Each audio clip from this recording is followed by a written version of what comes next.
Thursday, May 23rd, 2024, Watertown Board of Adjustment meeting. Brandy, can I get a roll call? Yes. Ford. Spire.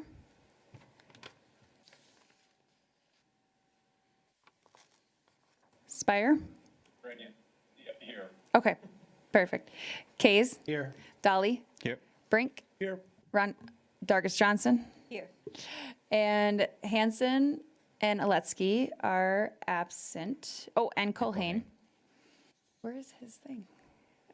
Are absent. We do have a quorum. So for variances, we have a 6-member board.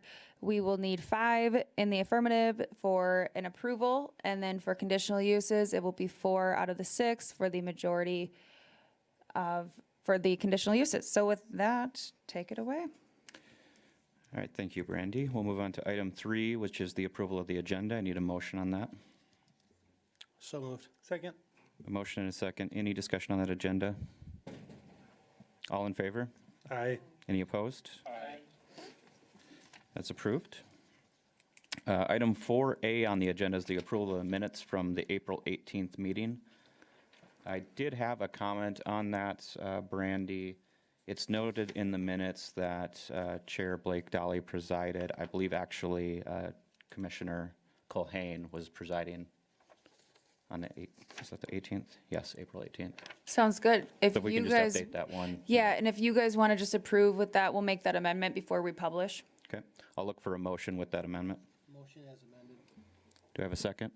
Second. All in favor? Aye. Any opposed? That motion carries. Moving on to item 5A on the regular agenda is a conditional use request. I'll turn that over to Brandy and she'll walk us through it. Okay, thank you, Blake.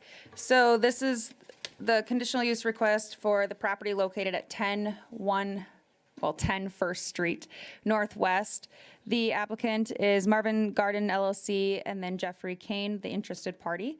So this is within the C1 Community Commercial District downtown. All of the operation, and the conditional use is actually for the manufacturing, assembly of products and goods use, which is very similar to, per se, light industrial type, just manufacturing uses happening all within the interior of the building. I do not believe that there's going to be any issues as far as the surrounding properties and the environmental concerns. The applicant can kind of speak to that of the business operations, but it's a conditional use, so that's why it's before you today. So with that, I'll stand by for questions. Thanks, Brandy. We do have a public hearing on this, so I'll open the public hearing at this time. If there's anybody here to speak for or against, you can approach the microphone. Yeah, go ahead and state your name for the record. Sure. Yep, you can take a seat. My name is Jeff Kane, and I'm interested in purchasing that property. I run Kane Marketing here in Watertown, and what we do is light assembly. So just to kind of explain to you what we do, we take a fiberglass rod, we throw a vinyl tube over the top of it. We use an electric drill press, we drill 2 holes in it, and then we use pneumatic tools from that point on. We'll do a couple pop rivets in there, and we box them up and we send them out the door. And we don't weld, we don't paint, we don't use chemicals, we don't have any press brakes, we don't have any what I would consider large equipment. It's just light assembly. We don't use saws. It's something that we've been doing on our 189 North Maple address for 18 years. We came in front of the variance board back in 2006 and got that granted, and we've been operating out of a tin shed in a residential neighborhood for the last 18 years with no problems. And now we're looking to go into a building with 1-foot thick concrete walls and insulation, and I'm sure that we'll be good neighbors and there won't be any environmental noise concerns or anything for anybody. And I'm more than happy to explain to anybody here if they have any questions about our operation or what we do. Jeff, there's no outdoor storage of product. No, we don't even have outdoor storage right now, and we're operating out of a building that's probably 1/5 that size. So for us, it's a really, really big increase in our square footage. The reason why we're doing is we have a building basically right across the street from Larry's Lumber is our office, and right to the north of Larry's Lumber is our assembly plant. And we want to get everything all underneath one roof. Between those 2 buildings, we have about 9,000 square feet, and this building is listed at 25. or 23 and some change, but I don't think they're counting the basement. It's a really big building. And this building is built for industry. I mean, there's a big pillar every 16 feet, and it's 3/4 of concrete, and there's a big elevator in there, and it's a heck of a building. It's a rock solid building. So we're excited with the prospect of using it. What are your hours of operation that you're looking to? Where the office is open 8 to 5, but the assembly workers come in at 7, they leave at 3:30. So as far as when the lights are going to go on, it's 7 o'clock in the morning till 5 o'clock at night, Monday through Friday, no weekends, no holidays. And your customer base is primarily ship outs? For Yeah, we do have a storefront for if a guy, when he's in town at the sale barn, wants to come in and buy some product, but it's UPS and Speedy. They'll be there every day.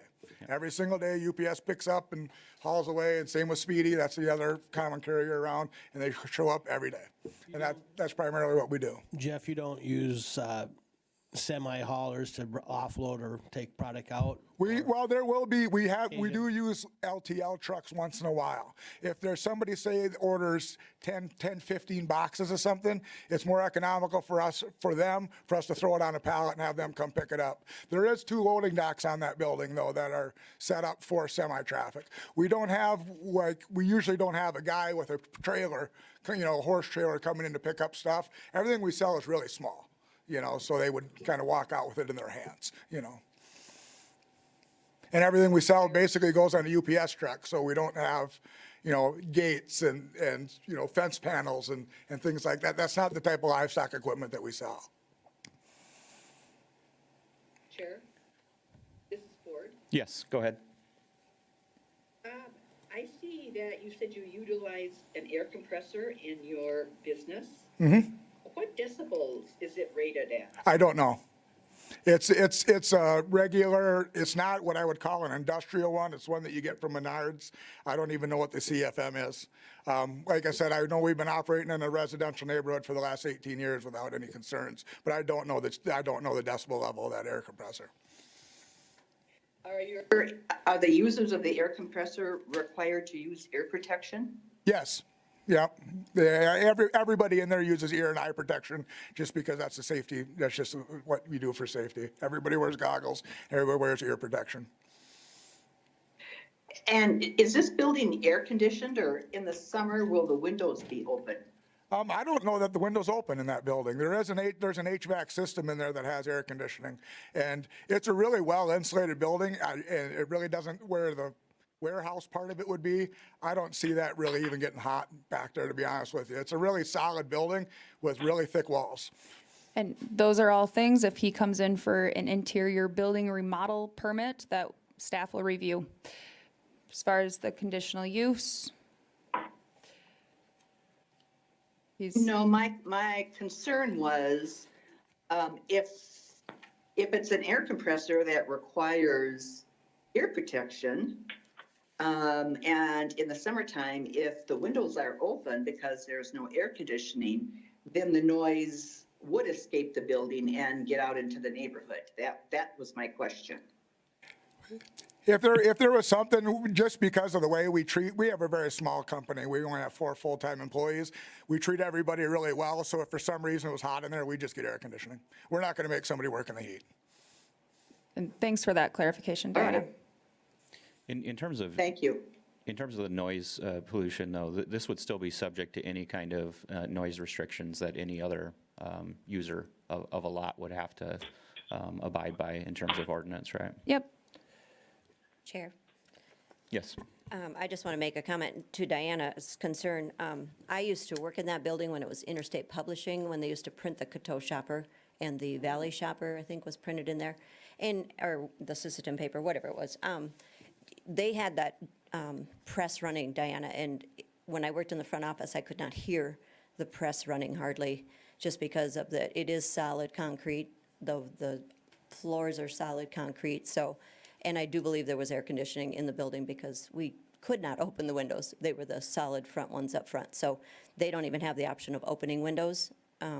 So I don't think the noise is going to be a concern to the downtown district at all. Okay, thanks, Rhonda. Was there any other questions for the applicant? Thank you, sir. Thank you. Anybody else to speak in the public while we have the public hearing open?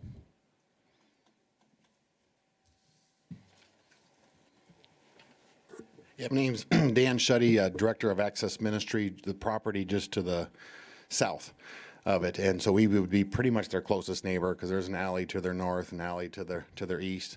I have no issue with this. I appreciate what they're trying to do to further their business and seems like it'd be a good fit for the neighborhood. So just wanted to share my approval for it from our perspective as the property to the south. Appreciate that. Thank you. Anybody else for the public hearing? Have anybody online for public? Last call for the room. We'll close the public hearing. Any discussion by the board? Make a motion to approve. A motion to approve. Do I have a second? I'll second. I have a second. Any additional comments? We'll take a roll call vote. Ford, Yes. Spire, Yes. Kays, Yes. Dolly, Yes. Brink, Yes. Dargis Johnson. Yes. All in favor, that motion will pass. The next item on the agenda is the board consideration for the variance request at the airport. Randy, I think we had a question to touch base with Heath, if he's prepared to move forward with that with the state of the board, or if you'd like to hold that for a full board. Yeah, I feel like Todd was being facetious. Confused because it said Heath was up there, then he's here, and I got kind of, whoa, what's going on? So, okay, So we're going to move forward with the item 5B on the agenda for the variance request in the A1 district. This is out by the airport. Brandy, I'll let you take that away. all right. Heath, did you have any comment there? No, I'm perfectly okay. Proceeding, Mr. Chairman, Thank you, sir. for checking. All right, thank you, Blake and Heath. So this request here, at the airport, it is zoned A1 agricultural district. So the desire here is to extend the taxiways to allow for 3 additional private hangars. And so what a private hangar typically requires or needs or desires is what the variance request is being proposed for, to allow for a greater footprint, and then also utilizing the space that is still available at the airport. And now this is south of Lear Avenue, so this is considered a side yard, even though it is adjacent to a right-of-way, because there are greater classified roads that the airport does abut. So, and then also what is odd in the A1 district is that for an accessory structure, and I put it down as a primary because really these are primary uses. You have a 25-foot side yard setback, which typically you have a 20-foot in commercial or industrial districts. The other thing about Lear Avenue is it has an 80-foot right-of-way. So we did debate going to vacate that right-of-way to reduce the width to 66 feet, which would be meeting engineering design standards for a local street that Lear is. However, all of the utilities, now when they're typically within the middle of a street, all the utilities are not in this location, they're all on the south side. So we felt it would be more beneficial to keep it within the right-of-way rather than putting an easement over top of it, and then just asking for a setback variance to allow for to allow for a 5-foot setback, which then would be in turn about 19 feet, a 19-foot variance for the side yard setback. And that is to allow for the greater footprint and still allowing sufficient distance from the existing utilities.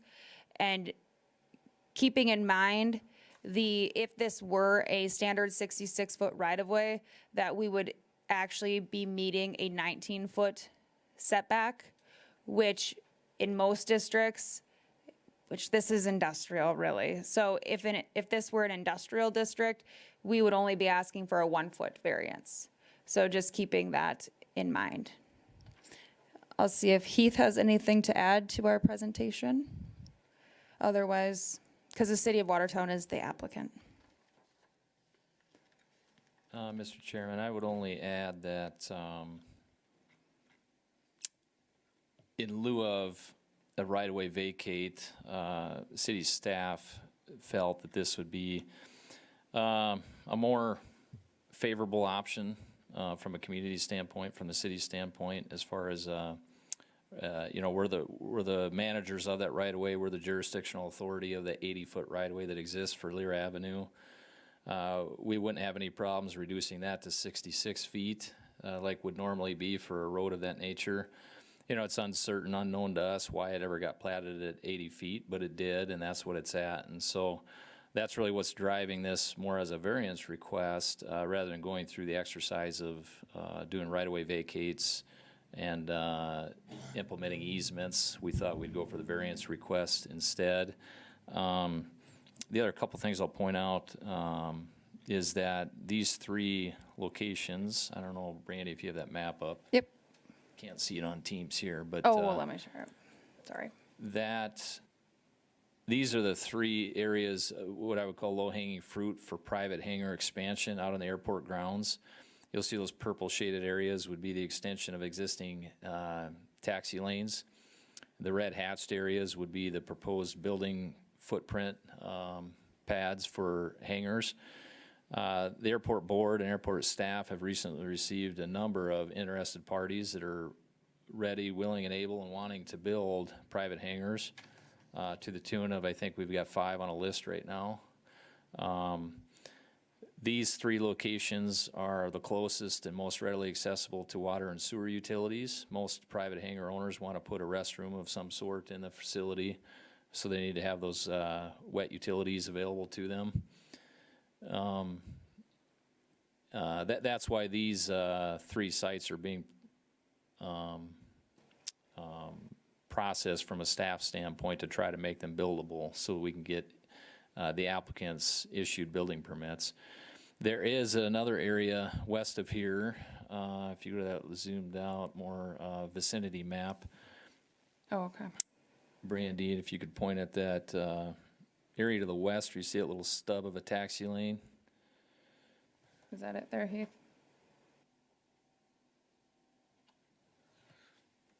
Can you see that now? I shared it on Teams. Yes, I can. Yeah, right there. There's room for 2 hangars right there adjacent to that stub of a taxi lane. We built that out when we expanded the new snow removal equipment building, which is just to the east of that pointer right there. However, there are not any utilities extended over there yet. And so that's another capital improvement expense that the city's just going to have to look at planning, programming, determining how to accomplish that. But right now, 2 hangars could go there, but they would be dry. There are no water and sewer utilities available over there. So again, that left us to expand to the north of those existing hangars. And it seemed there was one more point I was going to make. The point Brandy already made.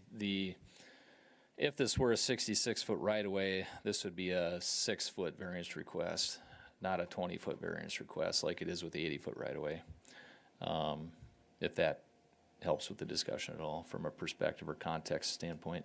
Yeah, it does. And in regards to that right-of-way, in some cases, we may choose a larger right-of-way when we create the original plat with the intention that that road may expand in the future. Correct. Geographically, where this road is located, there's no realistic expectation that this road needs to expand in size at any point in the future.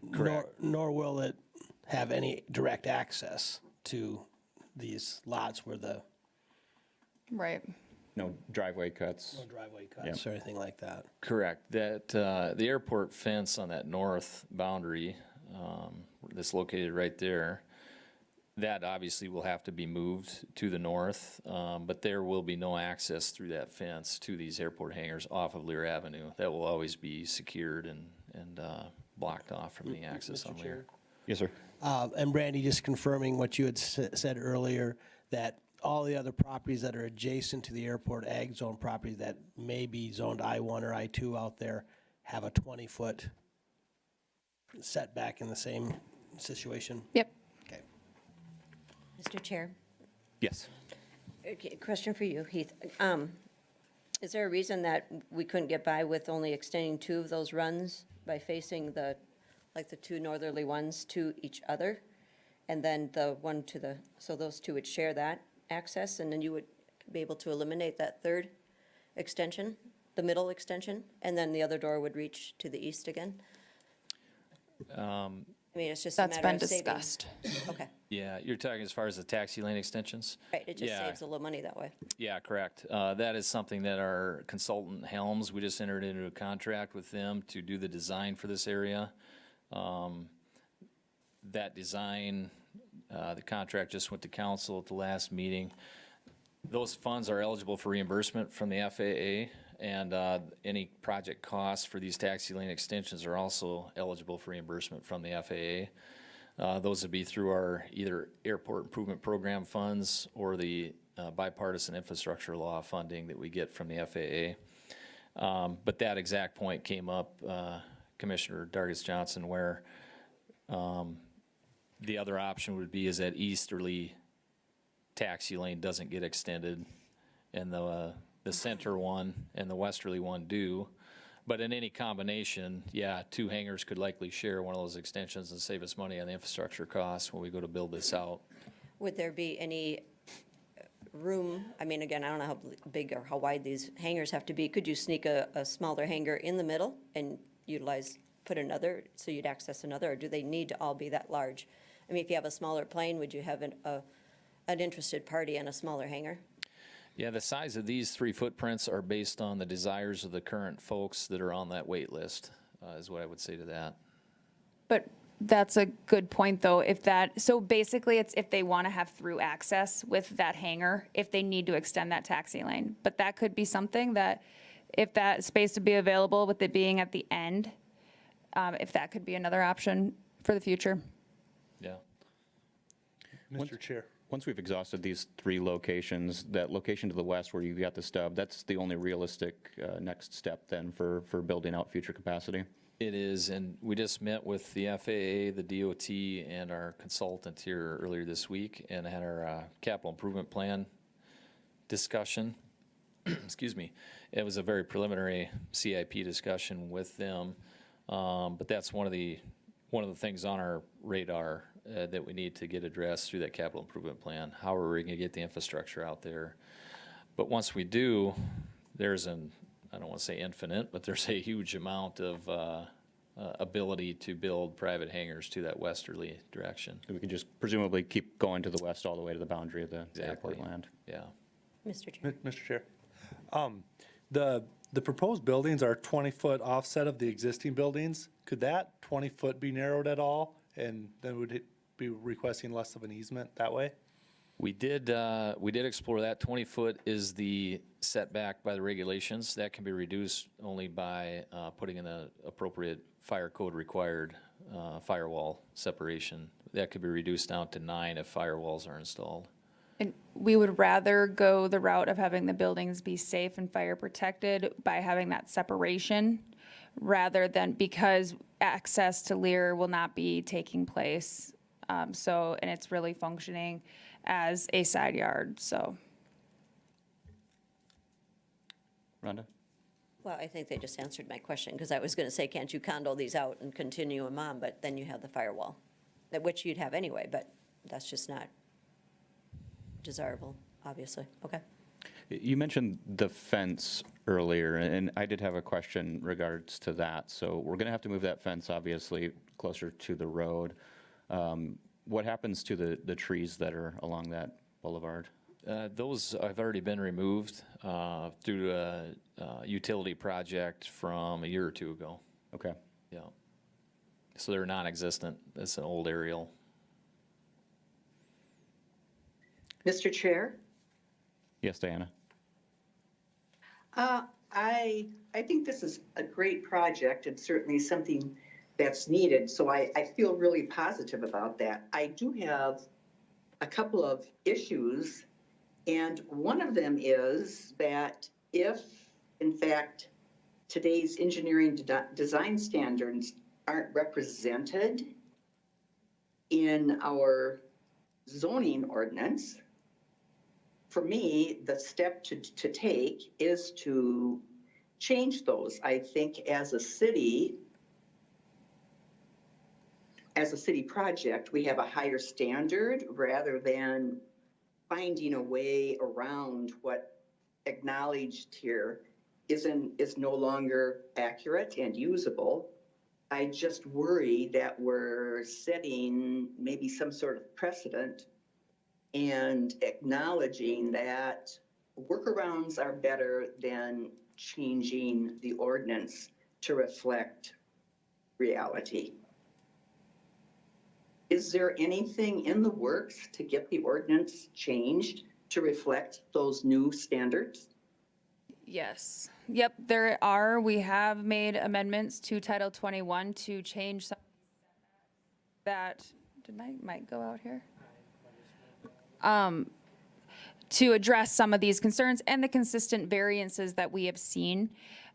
We definitely don't want it to be portrayed that we're trying to make a workaround. It is really because of the points that make this property and this situation unique. And then also because we want to protect the utilities. This is a unique scenario because usually utilities are within the street and all of the utilities are on the south side, or a good majority of, all the utilities are on the south side of Lear Avenue. So we'd rather keep those protected within the right of way. And then obviously as well, this is going to be fenced off, no access, it's functioning as a side yard. And if this were a true side yard, or if this was an I-1 light industrial district, we would only be asking for a 1-foot variance, which in the amendments, we have reduced that as well, as we have seen a lot of those variances requests come through. Well, that's another can of worms that just got opened when it's an A1 district, but we're talking about it as if it's an I1 district. It's just adding fuel to the fire, which I'm saying that I'm not sure the city should be saying, this is an A1 district, but we're operating it as an I1, and these are the new engineering standards, but they're not. What engineering standards are you referencing? Well, the ones that you said, today's engineering standards would only require a 66-foot row. Yeah. Whereas apparently it requires an 80. The point I'm trying to make here is that I think we have to be really careful about and itemize the real specifics for what's going on here so that the people who are often looking for issues the answers are already out there, as you have been describing. There's already an action started to amend some of these things. I don't know about changing it from an A1 to an I1, if that's in the process, but those things have all been talked about now, and that's all fuel for the fire, which would detract from this project and a future project down the road. Yeah, so For me, it's just a CYA for the city. Mr. Chairman. it's all valid concerns. Mr. Von Eyck? Yeah, completely valid. Thank you for those comments, Commissioner Ford. So staff, we've vetted those same thoughts on how this variance request could meet the hardship or some of the hardship requirements. The 80-foot right-of-way is the example that we were using that we would apply to any applicant that would come to us in this scenario. If they were to come to want to build a building, whether it's in an I zone or an A zone or a C zone, and they were next to a road that had an 80-foot right-of-way, to us, we would have the same response to say, okay, this is an egregious amount of right-of-way. We really don't need 80 feet. In lieu of vacating it, the staff would support a variance. The 80-foot right-of-way we're using as an example is what creates the hardship for considering a variance request, just like we would for any other applicant in this exact same condition. As far as the so I hope that helps some of the context and the discussions that we had as staff. The other thing I'd like to clarify too, the engineering design standard discussion, the only reason we're interjecting that under today's design standards, Lear Avenue, if this were a new subdivision, it would have came in as a 66-foot right-of-way. That is in the adopted engineering design standards that are in effect today if this were new development. We're only pointing that out as a point of reference to say that if this were coming in as a new development and Lear Avenue right-of-way was being proposed brand new, it would be being platted as 66 feet, not 80 feet. That was just an example used to emphasize why the 80 is egregious and could be considered as the hardship for considering this for approval. Mr. Chair, Yes, sir. these structures are going to be constructed, owned by the city, leased to these individuals? These private hangars are owned by the private individuals. We do a land lease agreement with them. So the airport owns the land that we lease to the private hangar So owner. there is a unique quality of the end construction of what's going on here that would not be common in most A1 zone properties in the city, of which right now the A1 properties are only the zoo, the airport, and maybe a few places that aren't presently master planned for development.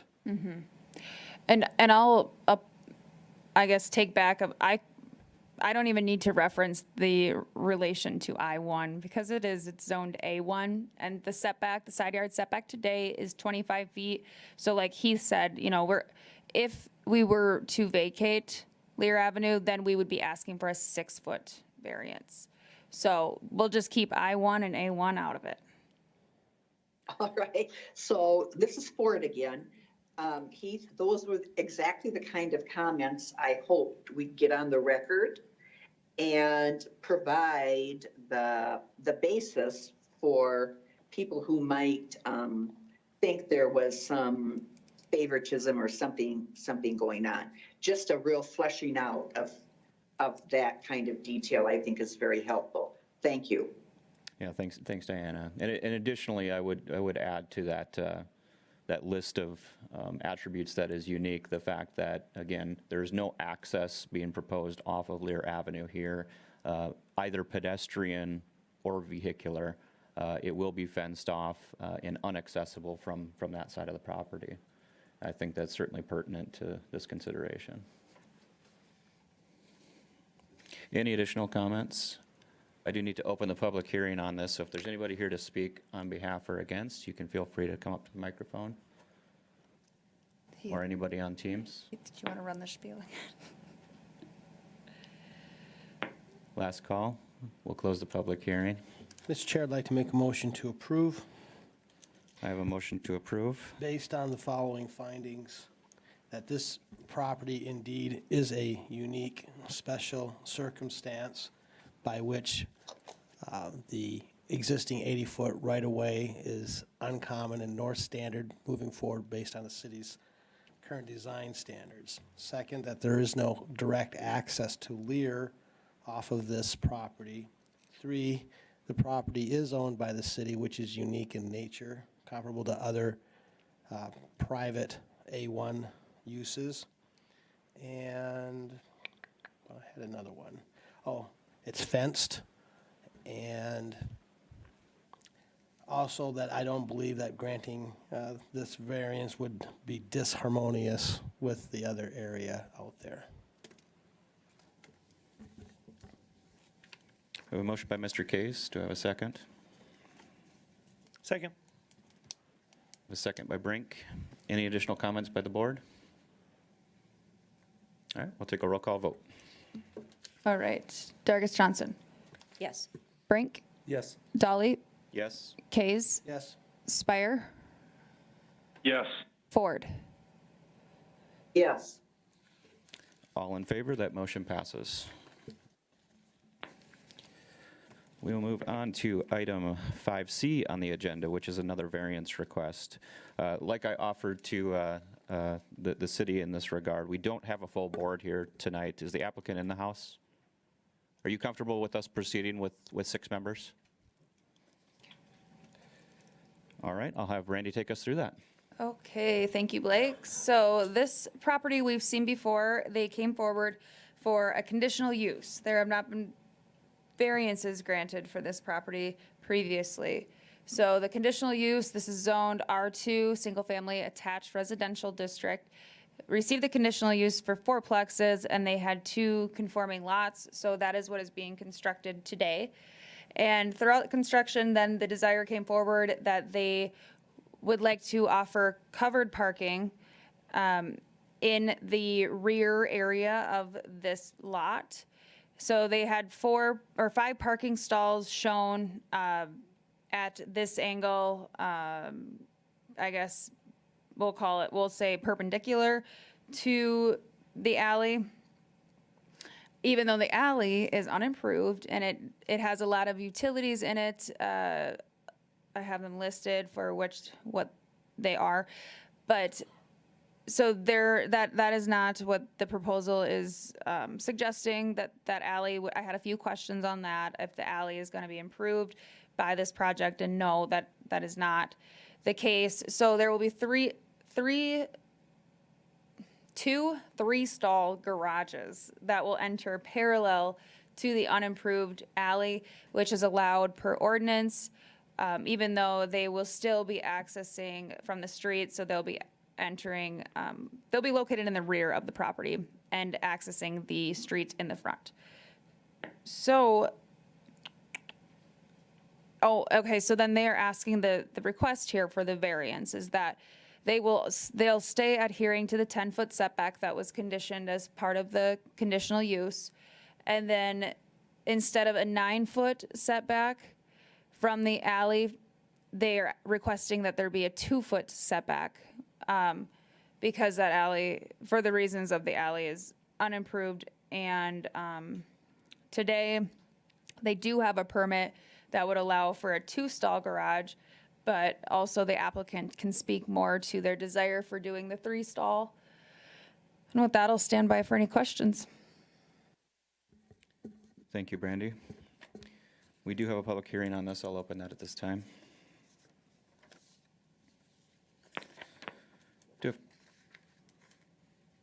Yeah, the applicant's here. Go ahead and state your name for the record in the microphone there. Yes, Les McElhaney. We're just nearing completion of the project here.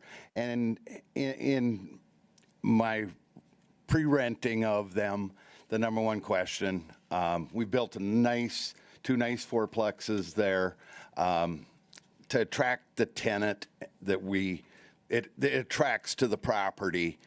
They would like to have a garage, especially the bottom tenants, and you're going to get a different class of tenant with the garage, and not the Votech tenant, which the neighbors really didn't want to see there. And we're trying to go another direction. We've built to another direction than the Lake Area Tech student tenant, more a long-term tenant that's going to move in and be a long-term tenant and a good neighbor. And but they'd like to have garages. Do you have questions for the applicant?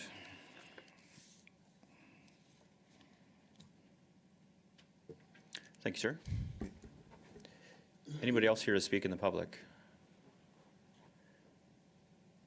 Anybody? All right, we'll close the public hearing. Do you have some questions for the city staff in regards to this unimproved alley? If we were to vacate this alley, would there be any necessity for a variance once the alley was vacated? There would not be, because the alley is 16 feet, and I'll verify. So then half would go to the school, half would go to this property, so you'd be 8 and 8, I believe. I will verify. But so that, no, there would not. So we kind of fall into, do we vacate or do we keep it as an alley? Because we know that there are a lot of utilities within it, so are we gaining anything really, The question would be. other than better setbacks? The question, I think, I don't mean to put words in your mouth. Yeah. Could you vacate the property with a utility easement and no construction over that and still? Yes. Wouldn't change anything the way it is right now. And by giving them 8 feet, they wouldn't need a variance at this point, as long as the easement was in place and no construction easement. Correct, yep. Yeah, so they could vacate the alley and have utility easement, and then there would not be a need for a variance. But it's obviously a matter of, you know, getting all the adjoining property owners together with a petition. The other question would be, are we aware that the biggest, we're only getting one other, which would be the school, and this property here, you'd have 55% of the owners of property of record to request the vacation. So that would be my question. Does the school have any need for alley access or construction of an alley across that property? My knee jerk is no. Right. You can see But they if- have access. But if the city and Mr. McElhenney were to request a vacation, you would have 55% of the landowners, are pretty darn close, right? There are utility poles, like high wire poles there. Okay. So, and I don't know if that is on WMU's top priority for putting underground in that location. If I can get transformers, maybe next year. So it shares a similar vein to what we were just discussing in relation to the airport and the fact that there's utilities there. And the question comes up of whether it's more preferable to do a vacation and potentially have some issues with utility. But there's uniqueness of this property as well. True. But Yeah. you can see nobody obviously is using the alley for access. The school has this parking area just to, you know, on the rear side of their building. So if they were to utilize this space, you know, as far as setbacks go and for another structure, I would envision that this would be an expanded parking lot. Where then if this were vacated, you know, they would have 8 feet of it. But at this time, it's just the matter of, is it priority to vacate this right of way, or is that being, yeah. It's a Long-term expectation for this parcel would not be to construct an alley, though. Is that a fair statement? The city has no intention to improve that. No, that's correct, Mr. Chairman. Mr. Chair. Yes, sir. When we, Brandy, this is a question for you. When we went through this process to get the conditional use, there was a lot of people in the audience that were opposed to this just because it's all single families. We did, as a board, vote to allow these fourplexes. When we sent out this variance request, do we still do the 250 feet from the edge? And then did we hear back from anyone saying that these buildings would be too much, or do they like the idea of having the cars inside, or did we hear one way or another? So I talked to one gentleman, and yeah, actually, you know, for considering the opposition that was before us when the conditional use for the fourplex came forward, I just had one gentleman ask questions and just had just concern, actually, more so about like if a conditional use would be requested for the southern property that they've acquired. And I said, I'm not, you know, that's the future. And if the request would come forward for that, it would also come back to the board and notice would be given again. But as far as the detached garages, there weren't any concern, or we didn't hear of any. I can't speak for any individual neighbors in this regard, but in my experience on this board, most neighborhoods, they generally prefer cars to be parked in garages. And, you know, we've had questions around outdoor storage and things, so. No, I just wanted to bring it up at this meeting because I know at the conditional use hearing, there was a lot of opposition. But like I said, this board did at that time approve the fourplexes.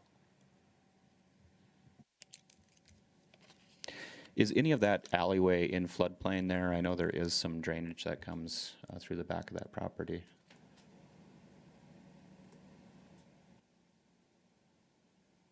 I think it's further to the east. Further to the west. Further to the west? Okay. Yep. Yep. I believe there's a drainage way or drainage function back there, but not that would be classified as part of the floodplain. Any additional comments? Again, for me, I think the big difference here is if this was a functioning alley, you know, I would probably be less inclined to support the request. But being that it is not, there is no intention at this point in time, nor has it been there since I've been alive. I could support this solely on that basis. Yeah, certainly, I think the only real long-term perspective for this piece of land would be vacation, but if now is not the right time to pursue it, I have no intention of holding this up. Nor would I make that a condition of the request. Other comments? I'm just with you, Blake, on the garage. Bikes, toys, all those things can go inside, which will only make that neighborhood look better. So I think that having those cars tucked away behind is a plus to the neighborhood. Would you reduce the parking stalls in the front, or would you still keep them if you're going to be you're still going to have to keep those out there because Yep, it's required? yep. All right. Do we have a motion on the table? I'd just make a motion to approve, if we're looking for findings.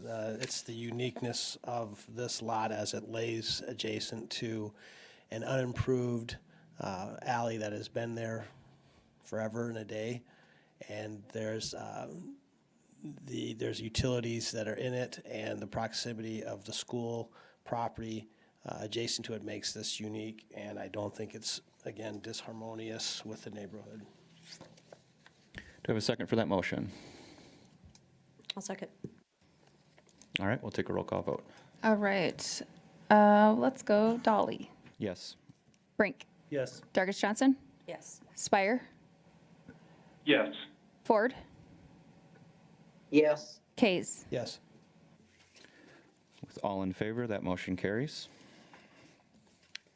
Move on to open public comments. If there's anybody here to speak on a item that's not on the agenda. Thank you, sir. Nobody signed up? All right, we'll move on to new business. None that I have. Any from the board? How about old business? None Mr. that I have. Just, I was just going to mention a report that we had our first real meeting of the Commercial Lake District this past Monday. There was, I think, 4 of us there, one on 5. Blake was the only one not there. Had a very engaging conversation with the membership. Carla did a really great job keeping notes. And hopefully, we're hoping that maybe inside of 4 to 6 weeks, we'll have something to come back and report on. Thank you, Mr. Case. Mr. Chairman, actually, in our new business, if I could back up one. Yes. If I could make a brief announcement, announce this at the council meeting this week as well, but our community development manager, Ms. Hanton, received her AICP certification here recently. And that, what that is it's the Professional Association for Planners across the country.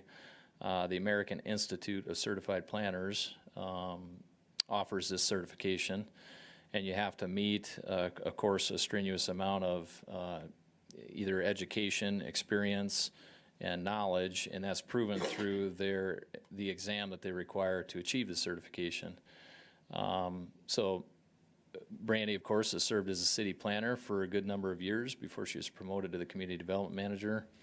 And in either of those roles, achieving that AICP certification really just helps to exemplify the intentionality that we like to put into our staff's knowledge, skills, abilities, all to provide as proficient, effective service to this community.